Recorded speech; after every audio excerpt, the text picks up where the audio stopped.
kita pada siang hari ini, Ibu Windy May Antika. Halo, selamat siang Bu Windy.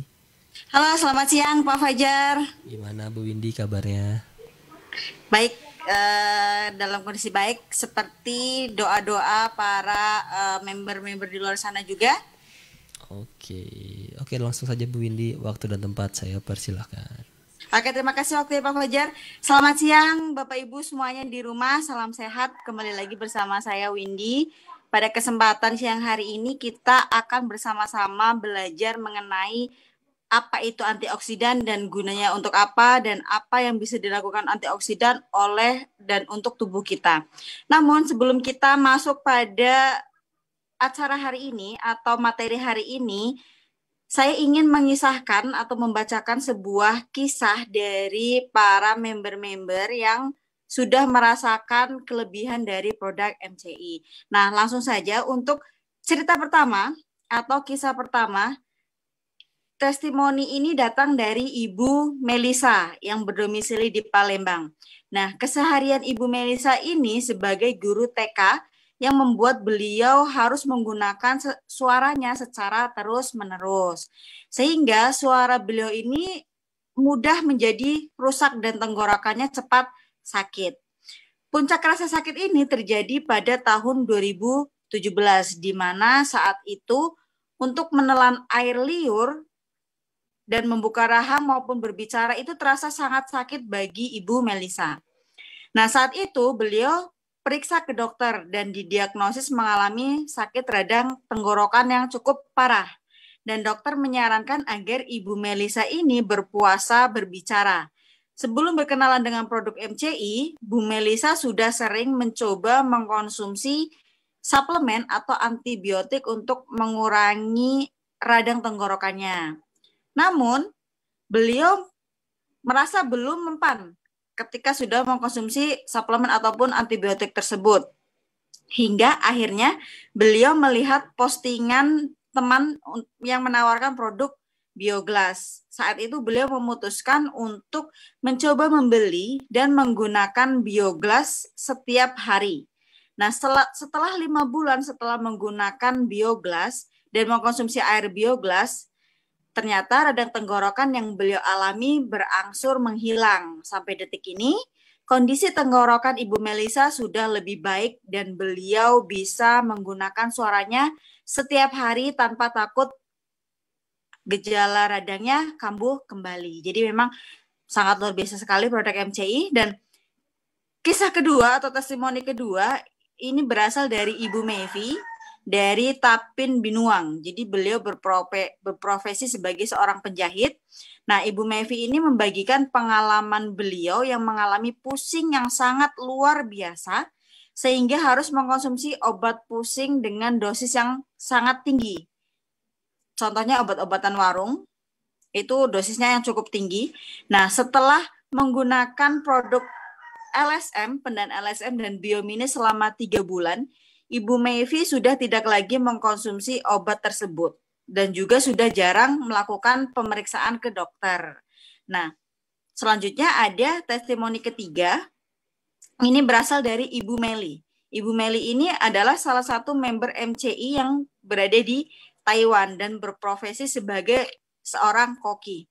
Nah, beliau bercerita dengan pekerjaan beliau sebagai koki di restoran di Taiwan yang sangat ramai akan pengunjung setiap harinya, membuat Ibu Meli terus-menerus menggunakan tangan beliau untuk membuat oseng sayur atau untuk memasak, karena biasanya kalau koki menggunakan tangannya untuk memasak.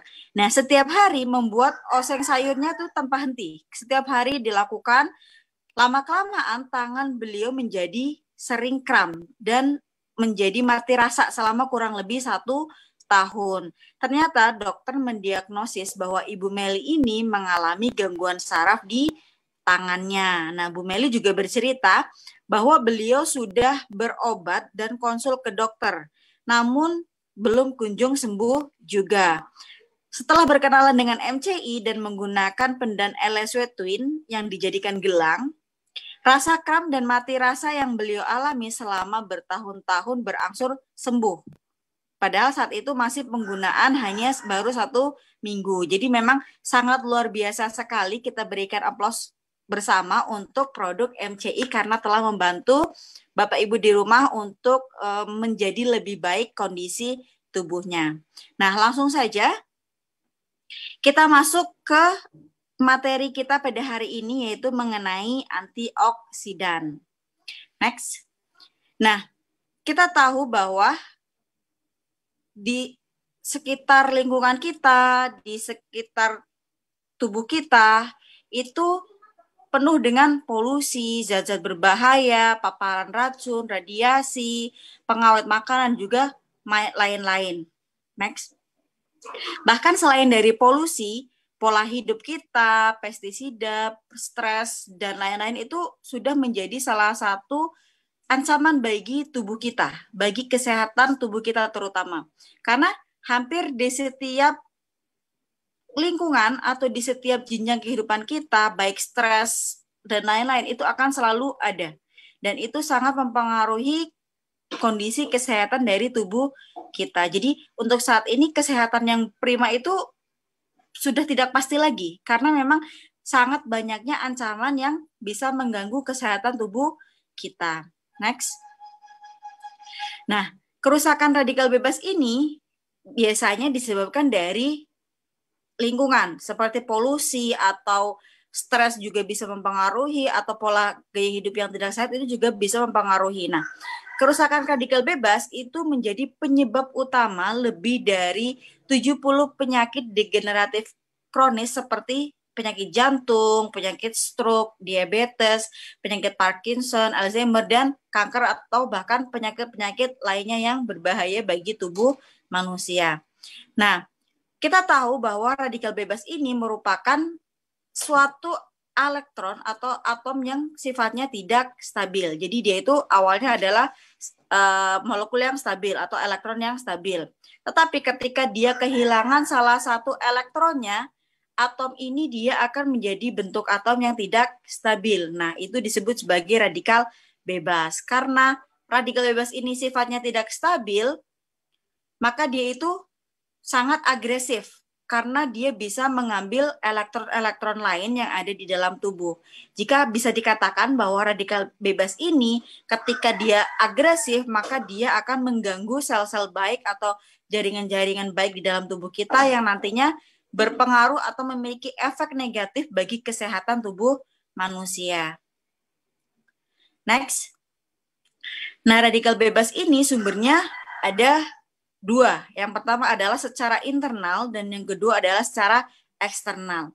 Jadi, radikal bebas ini ancamannya tidak hanya dari lingkungan dari luar, bahkan dari tubuh kita sendiri atau secara internal itu bisa menyebabkan atau mengakibatkan radikal bebas. Contohnya adalah hasil sisa metabolisme. Ketika tubuh kita melakukan metabolisme, hasil sisanya itu berupa radikal bebas. Lalu seperti stres, depresi, cemas, adanya luka atau infeksi, inflamasi atau peradangan karena beban kerja yang berat, olahraga yang berlebihan, itu juga bisa menyebabkan atau menimbulkan timbulnya radikal bebas. Jadi radikal bebas ini dari dalam tubuh itu bisa diproduksi. Next. Nah, selanjutnya secara eksternal radikal bebas itu bisa diperoleh dari polusi, asap rokok, alkohol, obat-obatan, kemoterapi, rongsen, pestisida, makanan, virus, bakteri itu juga merupakan sumber yang menjadi timbulnya radikal bebas ke dalam tubuh kita. Next. Nah, ketika radikal bebas ini ada di dalam tubuh kita, dia itu sangat berbahaya. Atau kehadiran radikal bebas di dalam tubuh itu dia efeknya negatif. Karena kenapa? Karena radikal bebas ini dapat mengganggu fungsi sel di dalam tubuh kita, sehingga fungsi sel menjadi tidak normal. Lah, ketika fungsi sel tidak normal ini, maka dia akan menyebabkan turunan masalah kesehatan lainnya. Seperti yang pertama, sel-sel tubuh kita menjadi berumur pendek. Ketika sel tubuh kita berumur pendek, maka secara langsung terjadi penuaan dini. Kulit menjadi lebih keriput, lebih timbulnya garis-garis halus dan kerutan, lalu timbul juga berbagai macam penyakit degeneratif. Dan ketika fungsi sel terganggu, dia juga menyebabkan pertahanan tubuh kita menjadi menurun sehingga tubuh menjadi lebih lemah dan mudah terserang penyakit. Lalu dampak dari lebih parahnya ketika fungsi sel terganggu adalah adanya reaksi abnormal dari sel, yaitu timbulnya sel-sel baru yang nantinya akan menjadi penyebab dari penyakit tumor ataupun kanker. Next, selanjutnya ada radikal bebas ini bisa menyebabkan oksidatif stres. Jadi stres oksidatif ini apa? Stres oksidatif adalah kondisi ketidakseimbangan antara jumlah radikal bebas yang ada di dalam tubuh dengan jumlah antioksidan yang ada. Jadi ketika radikal bebasnya melebihi dari jumlah antioksidan yang ada di dalam tubuh kita, maka dapat menyebabkan stres oksidatif. Nah, ketika terjadi stres oksidatif ini, dia akan menyebabkan berbagai masalah atau berbagai gangguan pada organ-organ tubuh kita. Contohnya, ketika stres oksidatif ini mempengaruhi kulit, maka dia bisa menyebabkan gangguan atau masalah skin aging, psoriasis, dermatitis, dan lain-lain. Lalu pada organ ginjal bisa menyebabkan penyakit ginjal kronis. Lalu pada sendi bisa menyebabkan reumatoid, osteoartritis, dan lain-lain. Dan juga masih banyak organ-organ tubuh kita yang ketika dia terkena stres oksidatif, itu akan menyebabkan berbagai masalah atau gangguan yang berkaitan dengan kesehatan organ tubuh kita. Next. Nah, tubuh manusia sendiri pada dasarnya dapat menetralisir radikal bebas apabila jumlahnya tidak berlebihan. Jadi perlu digarisbawahi, tubuh manusia bisa menetralisir atau mengalahkan radikal bebas ketika jumlahnya tidak berlebihan. Nah, mekanisme pertahanan tubuh dari radikal bebas adalah berupa antioksidan. Jadi antioksidan ini adalah suatu zat yang mampu menetralisir radikal bebas dan berfungsi melindungi tubuh dari serangan radikal bebas. Jadi antioksidan ini dia sifatnya adalah seperti atom, jadi sama. Ketika antioksidan datang ke radikal bebas, maka dia akan membantu menyalurkan elektron yang hilang di dalam atom radikal bebas. Nah, ketika radikal bebas ini sudah diberikan atau disuplai elektron dari antioksidan, maka atom radikal bebas akan berubah menjadi molekul atom yang sehat. Next. Nah, bisa dilihat, jadi pada slide tersebut ada gambar pertama yang paling sebelah kiri atas. Jadi antioksidan ini dia akan berjalan melalui pembuluh darah untuk mencapai sel-sel yang rusak atau sel-sel yang dirusak oleh antioksidan. Nah, antioksidan ini dia akan bertemu dengan si radikal bebas dan memberikan atau menyalurkan salah satu elektronnya untuk memperbaiki dan menstabilkan dari jaringan yang terkena radikal bebas. Nah, ketika antioksidan mensuplai elektron atau menstabilkan jaringan yang dilukai oleh atau dirusak oleh radikal bebas, si antioksidan ini molekulnya tidak akan berubah menjadi radikal bebas, atau bisa dikatakan dia tetap menjadi antioksidan atau tidak terkena penyakit dari si radikal bebas. Nah, ketika sudah radikal bebas sudah disuplai elektron yang baru dan juga jaringan ikatnya sudah diperbaiki, distabilkan oleh antioksidan, maka sel-sel yang ada yang telah rusak oleh radikal bebas tersebut akan diperbaiki sehingga berubah kembali menjadi sel-sel yang sehat. Jadi bisa dikatakan secara logisnya ketika ada misalkan kulit yang rusak atau jaringan kulit yang rusak oleh radikal bebas, si antioksidan ini akan datang si jaringan yang rusak. Nah, antioksidan ini dia akan memperbaiki jaringan yang rusak serta menetralisir radikal bebas sehingga radikal bebas ini berubah kembali menjadi atau jaringan yang sehat. Nah, ketika si antioksidan sedang memperbaiki jaringan yang rusak dan juga menetralisir radikal bebas, antioksidan tidak akan berubah menjadi radikal bebas atau dia bisa dikatakan tetap menjadi antioksidan sehingga ketika dia memperbaiki jaringan selnya menjadi lebih baik, radikal bebas dinetralisir dan juga antioksidan tetap bekerja sebagai antioksidan atau dia tidak akan berubah menjadi radikal bebas. Next. Nah, selanjutnya berdasarkan dari sumber antioksidan, antioksidan itu dibagi menjadi 2 kategori. Yang pertama adalah primary antioksidan dan yang kedua adalah secondary antioksidan. Nah, biasanya pada primary antioksidan itu dia adalah antioksidan alami yang diproduksi oleh tubuh manusia. Jadi sebenarnya tubuh manusia juga memproduksi antioksidan secara alami. Contohnya adalah SOD atau superoksid dismutase dan juga CAT dan GPX. CAT ini adalah katalase dan GPX adalah glutathione peroksidase. Jadi ketiga jenis antioksidan tersebut adalah antioksidan yang diproduksi secara alami oleh tubuh manusia. Lalu sumber yang kedua adalah secondary antioksidan. Jadi antioksidan ini adalah biasanya didapatkan dari makanan. Contohnya ada glutathione, kokten, karotenoid, flavonoid, vitamin C, A, dan E, dan juga mineral-mineral lain yang berfungsi sebagai atau yang sifatnya sebagai antioksidan. Jadi bisa dikatakan bahwa ketika primary antioksidan atau antioksidan alami yang diproduksi oleh tubuh berkurang, produksinya berkurang, maka kita membutuhkan tambahan antioksidan yang berasal dari eksternal atau dari makanan. Next. Selanjutnya adalah perbandingan atau perbedaan antara secondary antioksidan dengan primary antioksidan.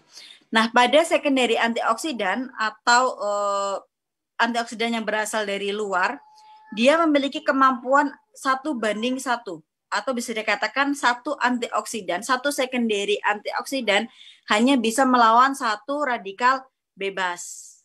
Dan juga biasanya pada secondary antioksidan sifatnya adalah mudah lelah dan tidak bisa diperbaiki atau beregenerasi, itu tidak bisa. Tetapi pada primary antioksidan atau antioksidan alami yang dihasilkan oleh tubuh, satu jenis antioksidan itu dia bisa melawan 1 juta radikal bebas. Dan juga dia selalu bisa beregenerasi karena tubuh selalu memproduksi antioksidan alami. Jadi bisa dikatakan perbandingannya adalah memang yang paling baik adalah antioksidan yang diproduksi oleh tubuh kita sendiri karena memang perbandingannya sangat besar antara 1:1 dengan 1:1 juta. Tetapi kita tetap membutuhkan secondary antioksidan karena kita tidak bisa memastikan apakah tubuh kita sudah maksimal memproduksi antioksidan secara alami. Next. Selanjutnya adalah macam-macam dari secondary antioksidan atau antioksidan yang bisa kita dapatkan dari makanan. Yang pertama adalah vitamin C atau vitamin C. Jadi vitamin C ini berperan dalam sintesis kolagen. Dan vitamin C itu fungsinya membantu menjaga kesehatan pembuluh kapiler, gigi dan gusi, meningkatkan penyerapan zat besi dalam tubuh. Jadi memang vitamin C itu saya yakin pasti Bapak Ibu sudah sangat paham mengenai vitamin C ini bagus sebagai antioksidan. Selain sebagai antioksidan, vitamin C juga memiliki beragam manfaat yang baik untuk kesehatan tubuh kita. Nah, perlu diketahui bahwa vitamin C merupakan antioksidan yang sifatnya larut air. Jadi dia itu utamanya adalah banyak terdapat di dalam plasma darah dan juga sitosol. Dan ketika vitamin C ini bekerja sama dengan vitamin E, dia memiliki manfaat optimal untuk menghilangkan radikal bebas. Dan juga vitamin C juga memiliki fungsi untuk menangkap oksigen singlet dan bereaksi secara cepat dengan radikal hidroksil dan hidrogen peroksida. Next. Selanjutnya ada vitamin E. Jadi kalau misalkan vitamin C itu dia bersifat larut air, nah vitamin E ini dia sifatnya larut dalam lemak, yaitu untuk memelihara membran sel yang sebagian besarnya itu dari asam lemak. Nah, ketika dia memelihara membran sel ini, mencegah membran sel dari kerusakan yang disebabkan oleh radikal bebas. Jadi fungsi dari vitamin E sendiri adalah melindungi lemak di dalam LDL atau kolesterol jahat itu dari proses oksidasi. Karena ketika LDL atau kolesterol jahat ini teroksidasi, maka dia bisa menyebabkan radikal bebas. Next. Selanjutnya adalah vitamin A. Vitamin A juga dia termasuk dalam kategori vitamin sebagai antioksidan. Jadi vitamin A ini diperlukan oleh tubuh untuk pertumbuhan dan perkembangan sistem imun serta untuk membantu menjaga kesehatan mata kita.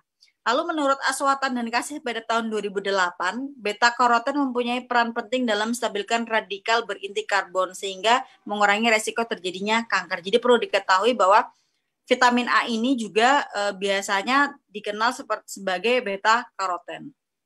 Nah, beta karoten itu dikenal sebagai seluruh oksigen tunggal. Jadi oksigen tunggal ini oksigen yang merupakan racun bagi tubuh. Nah, selain beta karoten juga merupakan pembersih radikal bebas yang baik, terutama pada saat konsentrasi oksigen rendah. Next, selanjutnya ada likopen. Jadi likopen ini juga disebut sebagai antioksidan.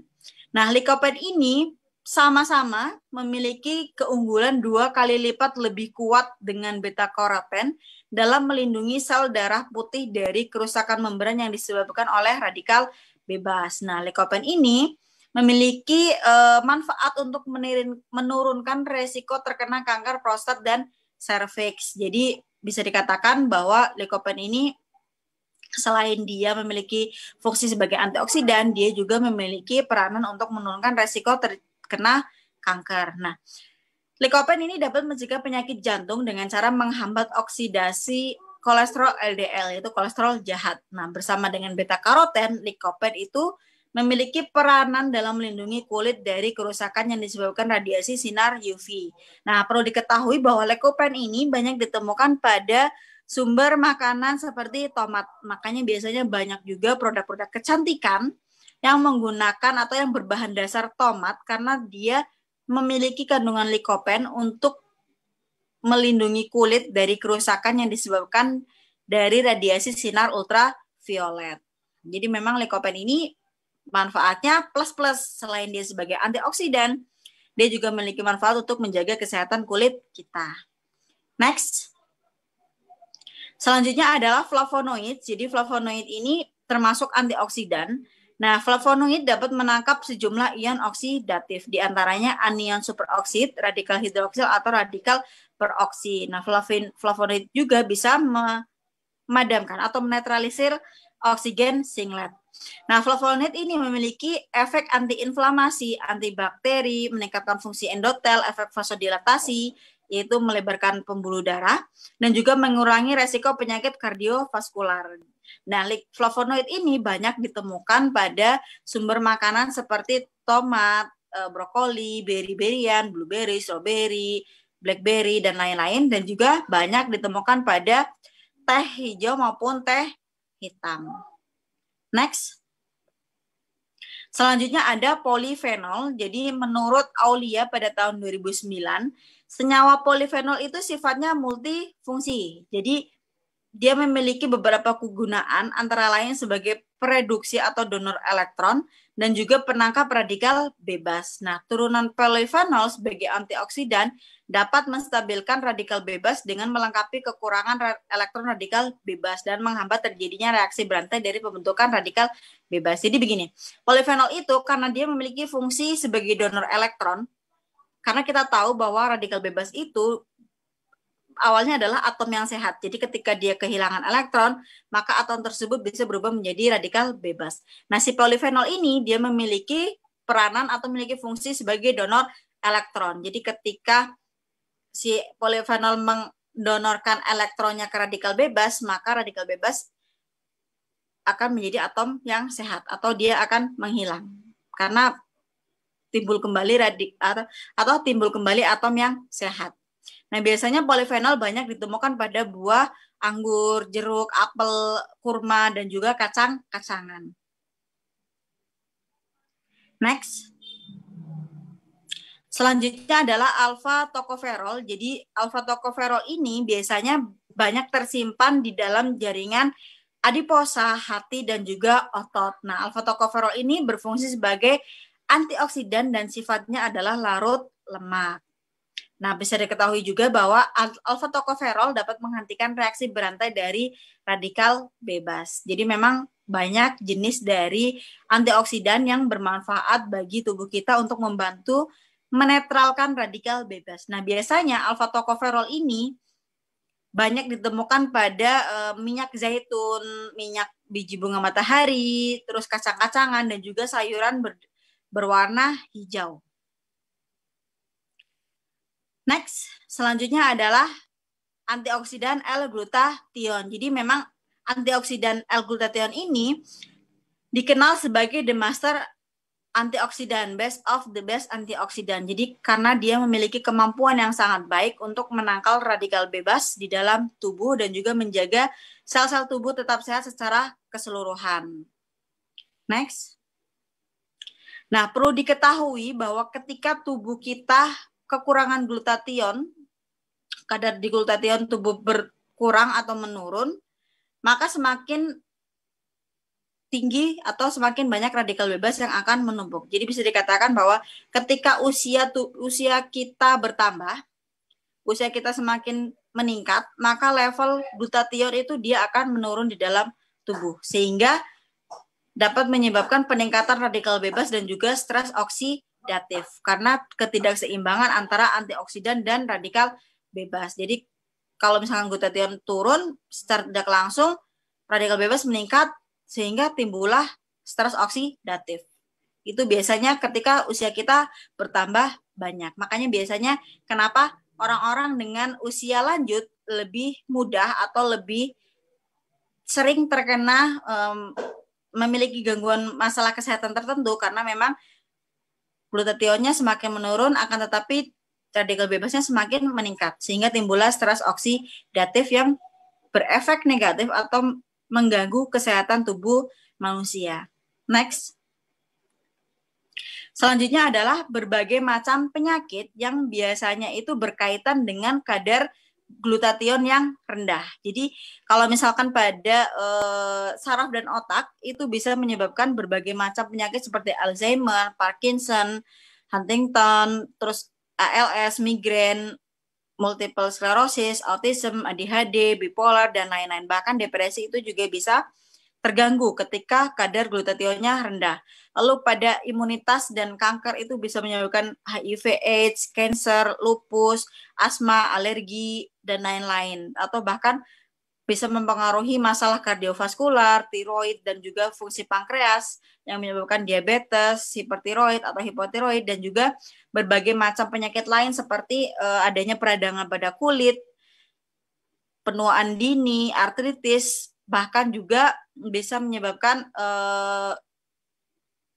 hepatitis ataupun masalah pada lambung. Jadi kalau misalkan kandungan atau kadar glutathione dalam tubuh rendah itu sangat banyak penyakit yang bisa berkaitan dengan keadaan ketika antioksidan atau glutathione-nya rendah. Next. Selanjutnya adalah manfaat dari glutathione sendiri itu adalah untuk membantu atau meningkatkan kesehatan tubuh dan juga fungsi imunitas. Karena glutathione ini dia adalah antioksidan detoxifying atau antioksidan yang fungsinya untuk sebagai detoksifikasi, dan juga glutathione ini adalah salah satu antioksidan paling baik atau paling bagus sebagai agen anti kanker di dalam tubuh manusia. Nah, biasanya glutathione itu juga bisa atau banyak didapatkan dari makanan seperti apel, asparagus. Ini merupakan termasuk dalam kategori sumber makanan yang membantu untuk meningkatkan glutathione di dalam tubuh manusia. Next, selanjutnya adalah ada sumber dari Journal of the International Society of Sport Nutrition. Jadi dari jurnal tersebut menyatakan bahwa glutathione ini memiliki manfaat untuk mencegah proses peroksidasi lemak berlebih dalam tubuh yang dapat menyebabkan berbagai penyakit degeneratif. Jadi kalimat yang menyatakan bahwa glutathione as the master of antioxidant itu bisa di backing atau bisa dipenuhi tanggung jawabnya dengan jurnal tersebut, yaitu karena dia menyatakan bahwa glutathione itu memiliki atau dapat mencegah proses peroksidasi lemak berlebih dalam tubuh sehingga dapat mengurangi terjadinya berbagai masalah penyakit degeneratif. Next. Selain itu, glutathione juga memiliki kunci atau dia key player in autoimmunity atau dia memiliki fungsi pada autoimun. Jadi pada jurnal Elsevier itu menyatakan bahwa glutathione itu telah menunjukkan atau dia memiliki beragam efek pada sistem kekebalan tubuh, baik merangsang atau menghambat respon imunologis untuk mengendalikan peradangan yang dapat menyebabkan autoimun. Jadi glutathione ini ada hubungannya atau kaitannya dengan autoimun. Next. Selanjutnya adalah glutathione dan juga fertilitas. Jadi bisa dilihat bahwa ketika terjadi stres oksidatif, dia bisa menyebabkan berbagai masalah atau bisa menyebabkan infertilitas. Nah, glutathione ini dia bekerja mengurangi stres oksidatif dalam memerangi pembentukan radikal bebas yang merusak sistem reproduksi. Jadi, glutathione juga bermanfaat untuk menetralkan radikal bebas atau melawan radikal bebas di dalam organ reproduksi. Jadi para peneliti menunjukkan bahwa stres oksidatif ini dapat menyebabkan gangguan yang signifikan dalam proses pembuahan. Jadi para peneliti juga menemukan bahwa konsentrasi rendah glutathione dalam folikel dapat mencegah pembuahan. Jadi bisa dikatakan ketika konsentrasi glutathionnya banyak atau tinggi, maka proses pembuahannya itu juga akan menjadi lebih baik. Karena kalau misalkan konsentrasinya rendah, dia bisa mencegah terjadinya pembuahan. Jadi memang ada kaitannya atau glutathione ini bermanfaat dalam masalah fertilitas. Next.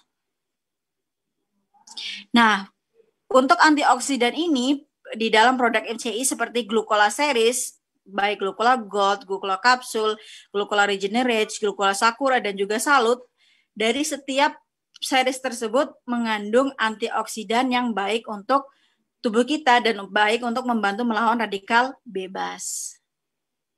Next. Nah, anjuran pemakaian dari produk itu bagaimana? Untuk semua series dari Gold, Sakura, Kapsul, Salut, dan juga Regenerate itu dianjurkan untuk dikonsumsi pada usia di atas 16 tahun. Nah, satu saset itu 1 kali sehari setelah makan pagi atau setelah makan malam. Itu bisa dikonsumsi untuk membantu memelihara kesehatan tubuh dan juga melindungi tubuh terhadap radikal bebas. Lalu bisa juga dikonsumsi 2 kali 1 saset sehari setelah makan pagi dan setelah makan malam, itu untuk membantu proses pemulihan dari sakit tertentu atau selama masa recovery. Dan juga Glucola Kapsul ini efektif dikonsumsi untuk usia di atas 35 tahun, 1 sampai 2 kapsul per hari. Next. Selanjutnya dari Salut sendiri, Salut ini bisa dikonsumsi 1 sampai 2 saset per hari, bisa diminum sebelum atau setelah makan. Nah, perlu diketahui bahwa kalau sudah konsumsi Salut, maka tidak harus mengkonsumsi Glucola Series lainnya. Jadi karena memang di Salut itu sudah ada kandungan glukola juga. Jadi memang kalau udah Salut, maka nggak harus glukola lain. Cukup Salut. Next. Selanjutnya adalah ini yang perlu diperhatikan bahwa hentikan pemakaian atau hentikan konsumsi produk apabila terjadi reaksi alergi seperti ruam merah pada kulit, gatal-gatal, sesak, ataupun sakit perut, itu dihentikan. Nah, dan perlu untuk Glucola Gold sendiri, ketika mengkonsumsi Glucola Gold dan terjadi pendarahan berlebihan, atau sedang mengalami masalah pendarahan yang berlebih, itu tidak disarankan untuk mengkonsumsi Glucola Gold. Dan juga tidak disarankan konsumsi Glucola Gold berbarengan dengan obat pengencer darah seperti warfarin, heparin, Plavix, Clopidin, pentoxifilin, dan aspirin. Nah, konsultasikan dulu ke dokter untuk anjuran konsumsi pada ibu hamil, ibu menyusui, dan ketika sedang mengalami suatu kondisi penyakit tertentu. Next. Selanjutnya adalah target marketing dari glukola dan salut. Jadi glukola dan salut ini ditargetkan untuk orang-orang yang tinggal atau berdomisili di kota yang memiliki polusi tinggi, tingkat polusi tinggi dan juga radikal bebas yang tinggi. Lalu untuk orang-orang yang memiliki pola hidup kurang sehat dan juga membutuhkan stamina atau multivitamin tambahan. Dan juga untuk orang-orang yang memiliki daya tahan tubuh lemah yang mudah sakit, flu, pusing, atau sering sakit, dan juga yang memiliki asupan gizi tidak mencukupi atau asupan gizinya kurang. Bagi orang-orang yang memiliki pekerjaan dengan konsentrasi tinggi, misalkan pulang pagi, berangkat pagi, pulang pagi, atau dengan target kerja yang harus cepat sehingga mudah menimbulkan stres ataupun depresi. Lalu bagi penderita osteoartritis atau keluhan sendi dan tulang, dan juga penderita kanker, diabetes, HIV/AIDS, ataupun penyakit infeksi, bagi perokok, dan juga bagi orang-orang yang sedang menjalani proses penyembuhan atau recovery dari suatu penyakit. Jadi boleh disarankan dengan glukola ataupun salut. Next. Lalu manfaat umum dari glukola dan salut sendiri itu untuk apa? Yang pertama adalah glukola dan salut membantu melindungi sel dan menangkal radikal bebas serta proses stres oksidatif dalam tubuh. Lalu membantu mencegah penuaan dini, lalu melancarkan sirkulasi darah dan melindungi fungsi pembuluh darah atau keelastisan pembuluh darah sehingga mencegah pengerasan pembuluh darah, lalu menjaga struktur jaringan kulit dan sel sehat lainnya, meregenerasi sel-sel tubuh yang mati atau nekrosis, lalu dipadukan dengan kemoterapi. Glukola dan salut ini dapat membantu mengendalikan penyebaran sel kanker dan mengurangi efek samping kemoterapi, lalu menjaga kesehatan reproduksi wanita dan menyeimbangkan kerja sistem imun. Jadi ada banyak sekali manfaat dari glukola dan salut yang bisa Bapak Ibu dapatkan dan bisa disarankan untuk teman-teman lainnya. Next.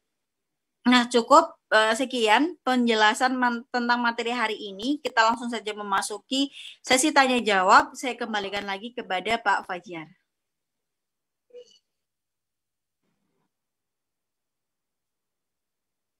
Oke, baik Bu Windy. Tadi kita sudah dengar ya penjelasan tentang manfaat dari antioksidan. Ayo bagi Bapak Ibu yang ingin bertanya bisa langsung tulis di kolom komentar apa pertanyaannya. Dan tadi kira-kira untuk waktu yang terbaik nih Bu untuk minum tadi glukola drink maupun salut tadi seperti tadi Bu, itu kapan ya Bu kira-kira Bu? Jadi sebenarnya untuk konsumsi terbaik untuk glukola dan salut itu baik minum pagi ataupun malam itu sama baiknya. Jadi kembali lagi kepada kebutuhan. Jadi kalau misalkan dikonsumsi pada pagi hari, itu bisa sekalian untuk membantu meningkatkan stamina dan juga menambah energi. Lalu ketika dikonsumsi pada malam hari, itu sekalian untuk membantu selama metabolisme tubuh dan juga regenerasi sel. Oke, jadi tergantung penggunaannya gitu ya Bu ya, berarti Bu. Fungsinya. Iya benar. Oke baik, ini ada yang bertanya dari Ibu Hana Titisari. Teh mau tanya, kalau glukola kapsul apakah bisa digunakan untuk mengobati jerawat yang parah sama eksim di kulit? Oke, jadi kalau untuk tujuannya untuk mengobati, kita belum bisa langsung janjikan. Karena kan memang fungsi dari glukola sendiri dia adalah bukan obat. Jadi kalau misalkan langsung dikatakan untuk mengobati, takutnya menjadi overclaim ya Pak Fajar. Jadi kalau misalkan untuk membantu, tetap boleh dikonsumsi, tetapi belum bisa langsung janjikan yang sifatnya mengobati. Karena kalau mengobati, kembali lagi bahwa glukola kapsul adalah bukan obat. Jadi kalau misalkan langsung mengatakan bahwa untuk mengobati, khawatir menjadi salah tujuan gitu. Karena kan glukola kapsul bukan obat. Akan tetapi glukola kapsul boleh dikonsumsi bagi yang memiliki masalah gangguan pada kulit seperti eksim ataupun jerawat. Karena kan dia ada manfaat untuk menjaga kesehatan kulit manusia. Oke, baik Bu Windy. Terus ada lagi dari Ibu Vivi Sucahya. Mengapa kalau saya minum salut sebelum tidur membuat saya susah tidur ya Bu? Itu kita kenapa tuh Bu? Kira-kira. Minum salut sebelum tidur membuat susah tidur. Jadi karena untuk minum salut sebelum tidur itu untuk keluhan tersebut sebenarnya jarang yang mengalami konsumsi salut sebelum tidur mengakibatkan susah tidur. Jadi karena memang susah tidur ini bukan berarti disebabkan karena suatu makanan juga. Karena kan kalau susah tidur itu sebabnya banyak. Jadi memang belum bisa dipastikan apakah itu adalah personal case atau kasus pribadi atau memang ada hubungannya dengan kandungan salut atau tidak. Karena kalau misalkan jadi solusinya adalah ketika mengkonsumsi salut sebelum tidur menyebabkan susah tidur, maka boleh dicoba mengkonsumsi salut saat pagi hari. Oke. Jadi nggak harus malam gitu. Oke, berarti dicoba ya tadi untuk di pagi hari. Oke, baik Bu, pertanyaan selanjutnya Ibu dari Anastasia Kaban. Bagi ibu hamil di bawah 3 bulan, boleh nggak Bu minum glukola atau salut? Dia hamilnya di bawah berapa Pak Fajar? 3 bulan. Di bawah 3 bulan. Hamil tanpa komplikasi Bu dia katanya. Tanpa konsultasi. Jadi sebenarnya begini. Komplikasi Bu. Tanpa komplikasi. Oke, tanpa komplikasi ya. Iya betul. Untuk ibu hamil kan Pak Fajar? Betul Bu, betul.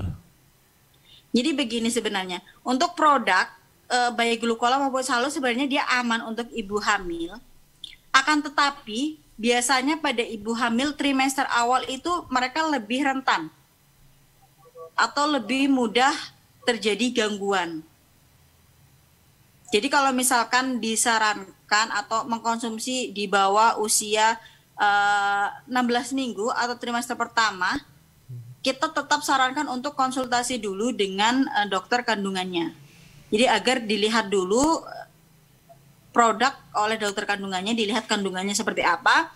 Karena kan biasanya setiap ibu hamil itu memiliki kondisi tubuh yang berbeda-beda, jadi tidak bisa disamakan. Untuk mengantisipasi terjadinya klaim bahwa produk yang bersalah, jadi disarankan untuk mengkonsumsi produk di atas usia kehamilan 16 minggu dan dengan konsultasi dokter kandungannya terlebih dahulu sebelum mengkonsumsi produk. Karena kan biasanya ibu hamil itu lebih sensitif, terutama pada trimester pertama.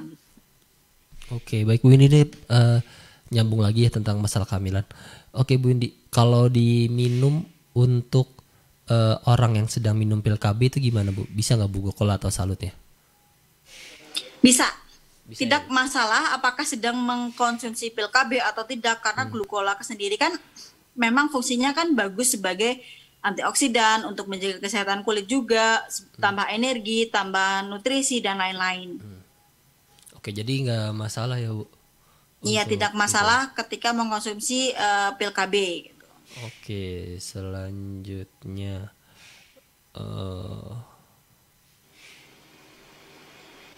apa bedanya apabila salut diminum sebelum atau sesudah makan untuk program diet? Program diet, jadi begini. Kalau untuk program diet sendiri, kenapa salut dikonsumsi sebelum makan? Karena kan dia salut sendiri kan ada manfaat untuk mengecilkan sel lemak. Jadi kalau bisa sebelum makan itu dikonsumsi dulu. Karena untuk biar si salutnya itu bekerja dulu terlebih dahulu dibanding dengan makanan. Karena ketika makanan sudah masuk secara tidak langsung, maka penumpukan sel lemaknya akan lebih banyak. Karena kalau misalkan sebelum makan kan kondisi belum ada pencernaan lemak. Jadi untuk proses menghasilkan sel lemaknya menjadi lebih mudah. Secara logikanya seperti itu.